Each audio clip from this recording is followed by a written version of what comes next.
ಎಲ್ಲರಿಗೂ ನಮಸ್ಕಾರ. ಇವತ್ತೊಂದು ವಿಶೇಷವಾದ ತಿನಸು ಅಂತ ಹೇಳ್ಬೋದು. ಸಪದ ಭಕ್ಷ್ಯ ಹೇಳಿದರೆ ಯಾರಿಗೆ ಇಷ್ಟ ಇಲ್ಲ, ಆದರೆ ಸಪದ ಭಕ್ಷ್ಯದ ಹಾಗೆ ಹೋಲುವಂತಹ ಸ್ಟೀಮ್ ಮಾಡಿದಂತಹ, ಅದು ಎಲೆಯಲ್ಲಿ ಸುತ್ತಿ ಮಾಡಿದಂತಹ, ರವೆಯಿಂದ ಮಾಡಿದಂತಹ ಒಂದು ರುಚಿಕರವಾದ ಬ್ರೇಕ್ಫಾಸ್ಟ್ ಬಹಳ ಚೆನ್ನಾಗಿ ಬರ್ತದೆ. ಮಕ್ಕಳಿಗಂತೂ ಕೊಟ್ಟರೆ ಆರೋಗ್ಯಕ್ಕೆ ಬಹಳ ಒಳ್ಳೆಯದು. ಹಣ್ಣು ಸಹ ಅದರಲ್ಲಿ ಯೂಸ್ ಆಗಿದೆ. ಹಾಗಿರುವಾಗ ಯಾರೆಲ್ಲ ನನ್ನ ಚಾನಲನ್ನು ನೋಡ್ತಿದ್ದೀರಿ, ಯಾರೆಲ್ಲ ಇನ್ನೂ ಸಬ್ಸ್ಕ್ರೈಬ್ ಮಾಡಿಲ್ಲ, ದಯವಿಟ್ಟು ಸಬ್ಸ್ಕ್ರೈಬ್ ಮಾಡಿ ಸಪೋರ್ಟ್ ಮಾಡಿ ಅಂತ ಹೇಳ್ತಾ ಬನ್ನಿ ಯಾವ ರೀತಿ ಇದನ್ನು ಮಾಡೋದೆಂದು ನೋಡೋಣ. ನಮಸ್ತೆ ಮಿತ್ರರೇ, ಇವತ್ತು ಸಜ್ಜಿಗೆಯನ್ನು ಉಪಯೋಗಿಸಿಕೊಂಡು ಸ್ಟೀಮ್ ಮಾಡಿದಂತಹ ಒಂದು ಬೆಳಗಿನ ಬ್ರೇಕ್ಫಾಸ್ಟ್. ಸೂಜಿ ಕಡುಬು ಅಂತ ಹೇಳ್ಬೋದು ಇದಕ್ಕೆ, ಅಥವಾ ರವಾ ಕಡುಬು ಅಂತ. ಇಲ್ಲಿ 2 ಬಾಳೆಹಣ್ಣು ತೆಗೆದುಕೊಂಡಿದ್ದೇನೆ. ಇಂತಹ ಬಾಳೆಹಣ್ಣು 2 ತೆಗೆದುಕೊಳ್ಬೋದು, ಅಥವಾ ಈ ಕದಳಿ ಬಾಳೆಹಣ್ಣು ತೆಗೆದುಕೊಳ್ಳೋದಾದರೆ 3 ಬಾಳೆಹಣ್ಣು ತೆಗೆದುಕೊಳ್ಳಿ. 1 ಬೌಲು ತೆಂಗಿನ ತುರಿ, 1 ಬೌಲು ಸಪೂರ ಸಜ್ಜಿಗೆ.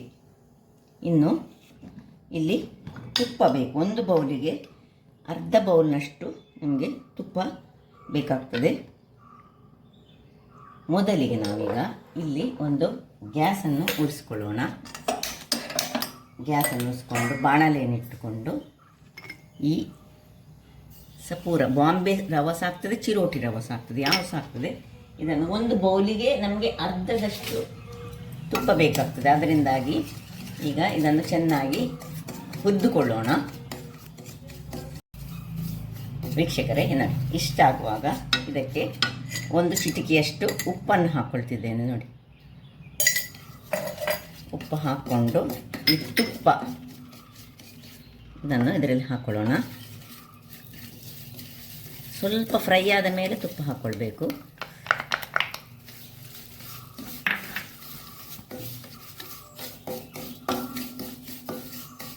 ಇದು ಉಬ್ಬಿ ಬರುವಾಗ ಇದನ್ನೀಗ ಆಫ್ ಮಾಡಿಕೊಳ್ಳೋದು.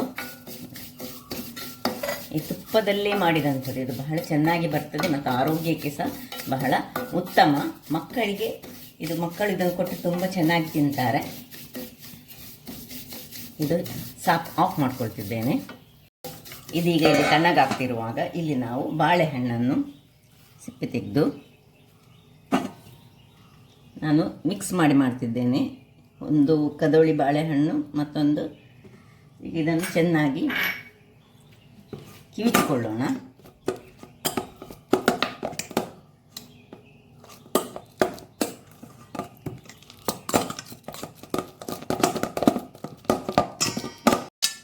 ಇನ್ನು ನಾನು ಸ್ವಲ್ಪ ಮಿಕ್ಸ್ ಮಾಡಿಕೊಂಡು ತೆಂಗಿನ ತುರಿ,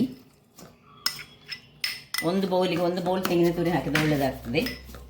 3/4 ಅಥವಾ ಅರ್ಧ ಬೌಲ್ನಷ್ಟು ಬೆಲ್ಲದ ಪುಡಿ, ನಿಮಗೆ ಅದು ಬೇಕಿದ್ದಷ್ಟನ್ನು ನೀವು ಹಾಕ್ಕೊಳ್ಬೋದು. ಇನ್ನು ಚೆನ್ನಾಗಿ ಇದನ್ನು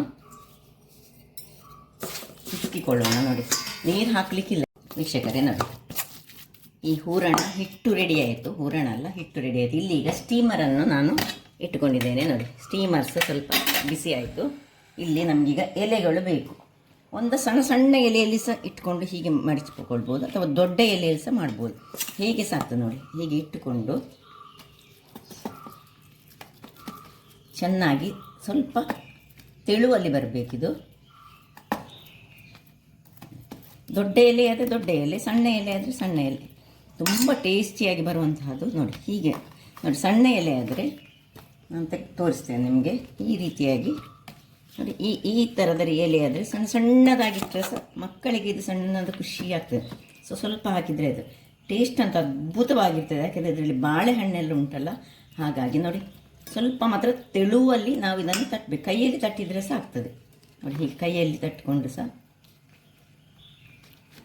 ಈ ರೀತಿ ಮಾಡಿ ಒಂದೊಂದನ್ನಾಗಿ ಇಲ್ಲಿ ಇದರೊಳಗೆ ಇಟ್ಕೊಳ್ಳೋಣ. ಎಲ್ಲವನ್ನು ಇದೇ ರೀತಿ ನಾನು ಒಂದೊಂದಾಗಿ ನೋಡಿ ಇಟ್ಕೊಳ್ತಿದ್ದೇನೆ. ಒಂದೊಂದು ಹಾಕ್ಕೊಂಡು ಇಡೋಣ. ವೀಕ್ಷಕರೇ, ನೋಡಿ, ಒಟ್ಟು ಒಂದು 5-6 ಎಲೆಗಳಷ್ಟು ನಂದು ನೋಡಿ. ಇದನ್ನು ಹೀಗೆ ತೆಳುವಾಗಿ ಮಾಡಿಕೊಳ್ಬೇಕು. ಮಾಡಿಕೊಂಡು ಹೀಗೆ ಮುಚ್ಚಿ ಎಲ್ಲವನ್ನು ಸಹ ಇದರೊಳಗೆ ಇಟ್ಕೊಳ್ಳೋಣ. 2 ಆಲ್ರೆಡಿ ಇಟ್ಟಿದ್ದೇನೆ ನಾನು. ಇನ್ನೊಂದು 10 ನಿಮಿಷ ಬೇಯಿಸಿದರೆ ಸಾಕಾಗ್ತದೆ. ಸೊ 10 ನಿಮಿಷದ ನಂತರ ಓಪನ್ ಮಾಡಿ ನೋಡ್ಕೊಳ್ಳೋಣ.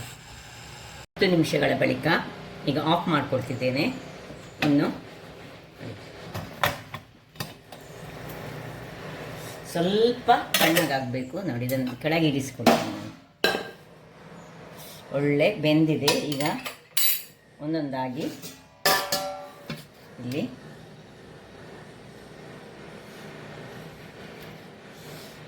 ತೆಗೆದುಕೊಳ್ಳೋಣ. ಸೊ ಎರಡನೇದು ತೆಗೆದಿದ್ದೇನೆ. ಬಿಸಿಯಾಗಿದೆ. ಸ್ವಲ್ಪ ತಣ್ಣಗಾದ ಮೇಲೆ ಹೀಗೆ ನೋಡಿ ಈ ರೀತಿಯಾಗಿ ಇರ್ತದೆ.